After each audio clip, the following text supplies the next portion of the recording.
다 함께 찬송 151장 부르시겠습니다.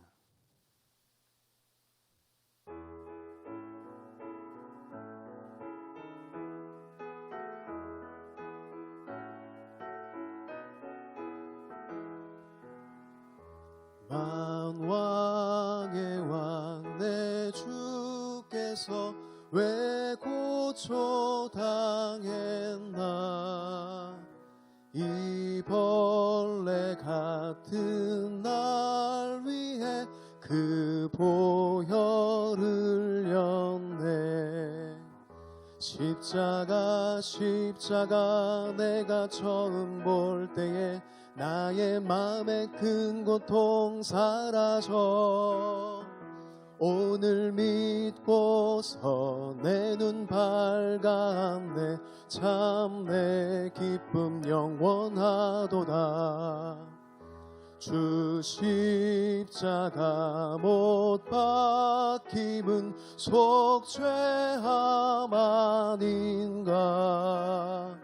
그 긍휼함과 큰 은혜 말할 수 없도다. 십자가 내가 처음 볼 때에 나의 맘에 큰 고통 사라져. 오늘 믿고서 내 눈 밝았네. 참 내 기쁨 영원하도다.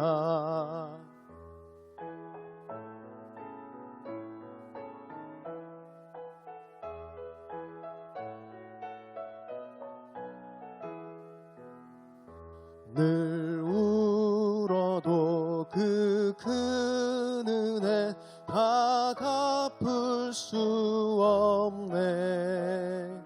나 주님께 몸 바쳐서 주의 일 힘쓰리. 십자가 내가 처음 볼 때에 나의 맘에 큰 고통 사라져. 오늘 믿고서 내 눈 밝았네. 참 내 기쁨 영원하도다.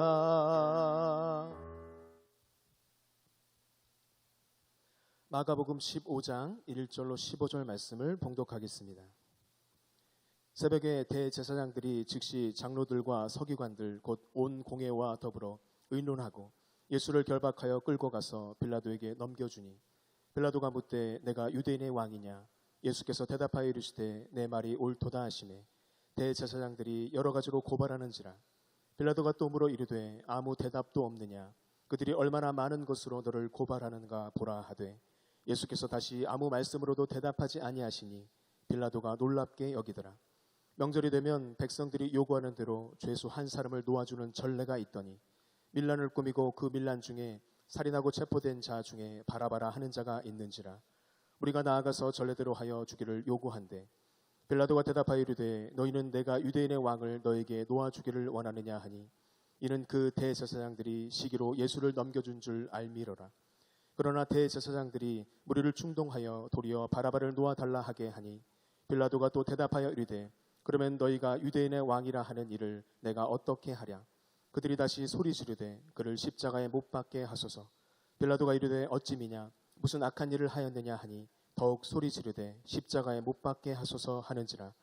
빌라도가 무리에게 만족을 주고자 하여 바라바는 놓아주고 예수는 채찍질하고 십자가에 못 박히게 넘겨주니라. 아멘. 오늘 말씀의 제목을 빌라도와 바라바 그리고 오늘의 나라고 정하고 하나님 말씀 증거하도록 하겠습니다. 오늘 본문의 내용은 예수님이 빌라도 앞에서 재판을 받으시는 장면을 다루고 있습니다. 죄가 하나도 없으신 분을 가장 흉악한 죄인으로 판결하고 집행했던 정말 잘못되고 이상한 재판의 현장을 이야기하고 있습니다. 먼저 이 고난주간을 지나는 우리가 예수님의 삶을 좀 살펴봤으면 좋겠어요. 예수님의 그리스도의 삶을 살펴보면서 본문에 등장하는 빌라도와 바라바를 같이 한번 연관지어 생각해보고, 또 지금 이 시대를 살아가고 있는 우리의 신앙을 다시 돌아보는 시간을 갖기 원합니다. 우리 주님은 하늘 영광 보좌를 내려놓고 가장 낮은 이 세상에 친히 내려오셨습니다. 그것도 식민지의 나라에서 말구유에서 가장 냄새나는 곳에 나시고 가난하고 천대받는 목수의 가정에서 그렇게 자라나셨습니다. 집도 없이 산에서 기도로 사셨고 늘 사역에 권고하셨으며 식사하실 겨를도 없이 바쁘셨습니다. 그분의 하신 일을 보면 죄인들은 회개시키시고 병자들은 치유해 주셨으며 눌린 자를 자유케 하시고 곳곳마다 천국 복음을 전파하셨습니다. 그러나 우리 주님은 늘 외로우셨죠. 당시 육신의 형제들, 친척이나 제자들 중 그 누구도 예수님의 마음을 제대로 헤아린 사람이 아무도 없었습니다. 심지어 서기관들, 왕족이나 귀족들, 사내들인 지도자들, 바리새인들과 제사장들 모두가 예수님을 쉴 새 없이 괴롭히기만 했습니다. 유다의 배반이 있었고 베드로의 부인 도마는 의심했고 다른 제자들은 모두 예수님을 버렸습니다. 마지막 십자가에서는 하나님에게서도 버림을 받으셨고 온 인류가 다 예수님을 버렸습니다. 예수님은 죄가 없음에도 불구하고 모든 것으로부터 버림받고 모욕을 당하는 고통을 말없이 감당하셨습니다. 특별히 오늘 본문에서 빌라도의 질문 앞에서도 끝까지 침묵을 일관하시면서 아버지 하나님의 뜻에 순종하셨습니다. 그리고 이렇게 고통을 받으면서도 누가복음 23장 34절 말씀 보시면 아버지여 저희를 사하여 주옵소서 자기의 하는 것을 알지 못함이니이다 라고 기도까지 하셨죠. 예수님은 고통 속에 죽어가면서 자기를 죽이는 무리를 위해 용서의 기도를 드리셨습니다. 이것이 신약에 나타난 우리 예수님의 모습을 요약한 내용입니다. 그럼 본문에 등장하는 빌라도의 삶은 어떠했나? 당시 총독이었던 빌라도는 이 재판을 잘못 집행함으로 인하여 오늘날까지 우리가 계속 외우는 사도신경 거기에 악인의 모습으로 등장하는 그런 모습으로 우리에게 표현되고 있어요. 한마디로 빌라도는 사람들의 눈치를 보고 살았던 인물, 다시 말해 출세에 대한 과도한 욕심 때문에 예수님을 십자가에 매달아 버렸죠. 여러분, 우리가 사는 이 세상은 자기 혼자 사는 삶이 아닙니다. 주변 사람들과 어울려야 해요. 우리 모두는 다 관계성 속에서 살아가는 존재들입니다. 공익을 위해 내 생각보다는 남의 의견을 더 많이 존중하고 배려해주며 살아가야 될 상황이 더 많이 있습니다. 그러나 빌라도는 진리는 말할 것도 없고 공공이익을 위한 선택도 아니었죠. 한마디로 인기 영합주의라고 하죠. 그저 자신의 인기를 위해 정권 확보를 위해 예수님을 십자가에 매달아 버린 거예요. 또한 빌라도는 양심의 소리를 외면합니다. 14절 말씀 함께 보시면 빌라도가 이르되 어찌 미냐 무슨 악한 일을 하였느냐 하니 더욱 소리 지르되 십자가에 못 박게 하소서 하는지라. 아멘. 빌라도는 이미 10절에 예수님이 아무 죄가 없음을 정확히 알고 있었어요. 10절 말씀 같이 볼까요? 시작. 이는 그가 대제사장들이 시기로 예수를 넘겨준 줄 알미러라. 심지어 자신의 아내도 예수님이 옳은 사람이라고 충고를 해 주었음에도 불구하고 자기 중심적인 빌라도는 양심의 소리마저 외면합니다. 마태복음 27장 19절 말씀 보시면 다 함께 시작.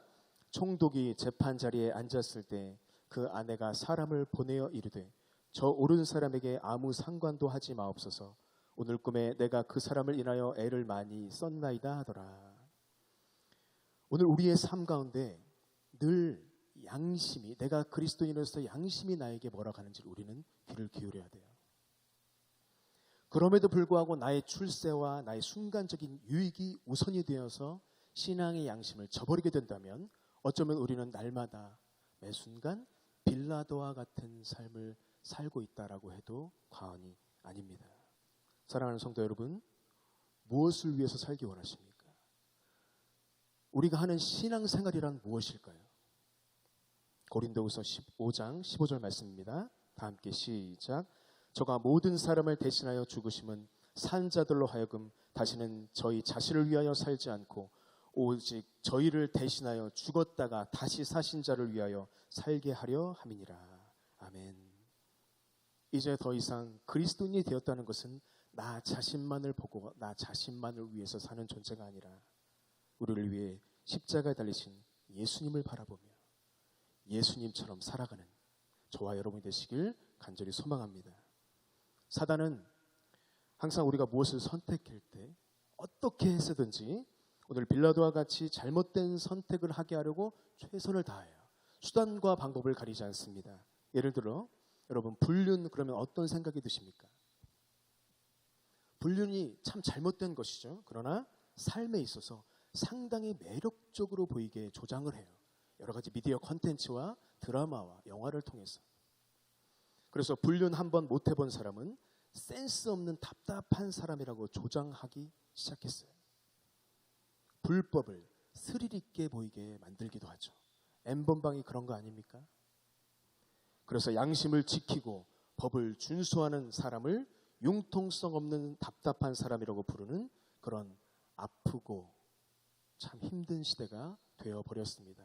이때 이 고난주간을 지나는 그리스도인에서 우리는 어떤 삶을 지향해야 할까? 육신의 정욕, 욕심을 비전으로 보이게 하죠.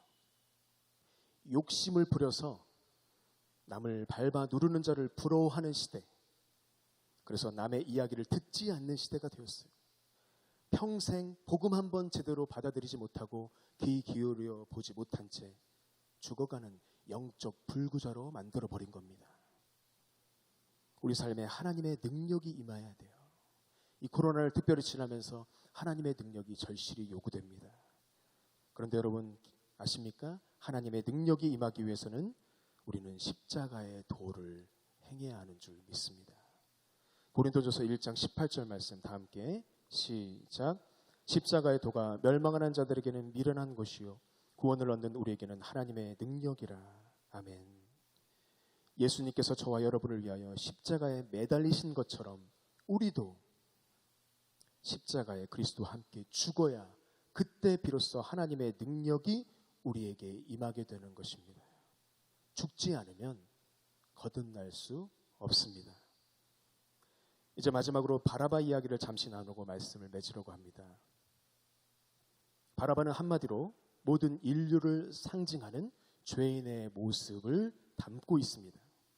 그 모습이 바로 저와 여러분의 모습입니다. 당연히 죄로 인하여 죽어야 할 인생. 그러나 예수님께서 대신하여 십자가를 짊어지셨기에 바라바가 풀려나게 된 것이죠. 당신 자신의 몸살을 찢고 피를 흘려 전혀 무가치한 존재였던 저와 여러분의 그 삶의 새 생명의 그 삶을 열게 해주셨어요. 예수님 때문에 다시 새롭게 살 수 있는 기회가 우리 안에 제공된 것이죠. 이 어찌 우리가 감사하지 않고 찬양하지 않을 수가 있겠습니까? 주님은 당신의 죽으심으로 우리 모두가 십자가를 만나 새로운 인생을 살기 원하십니다. 그 주님의 뜻에 반응하기 위해서는 오늘 이 시간 내가 바라바임을 고백해야 되는 거예요. 예수님이 어느 특정 죄인의 죄가 아니라 바로 나 대신 죽었다는 이 사실을 인정하는 그런 시간이 있으시길 간절히 소원합니다. 그리고 여전히 바라바와 같은 나를 대신하여 십자가에 달리시고 새 생명을 허락해 주신 주님께 날마다 감사하시기를 주님의 이름으로 축원합니다. 이러한 은혜가 이 고난주간을 지나 부활절로 향하는 우리의 삶 속에 충만하시기를 다시 한번 주님의 이름으로 간절히 축원합니다. 기도하겠습니다. 하나님 아버지, 오늘 이 시간 고난주간을 지나며 그동안 우리의 모습이 빌라도와 같은 모습이었고 또한 값없이 은혜로 구원을 받은 바라바와 같은 존재였음을 고백합니다. 억울한 재판의 현장에서 자신의 정당함을 변론하지 않으시고 아버지의 뜻에 끝까지 순종하셨던 예수님처럼 우리의 삶 가운데 작은 예수의 삶을 살게 하여 주옵소서. 예수 그리스도 이름으로 기도합니다. 아멘.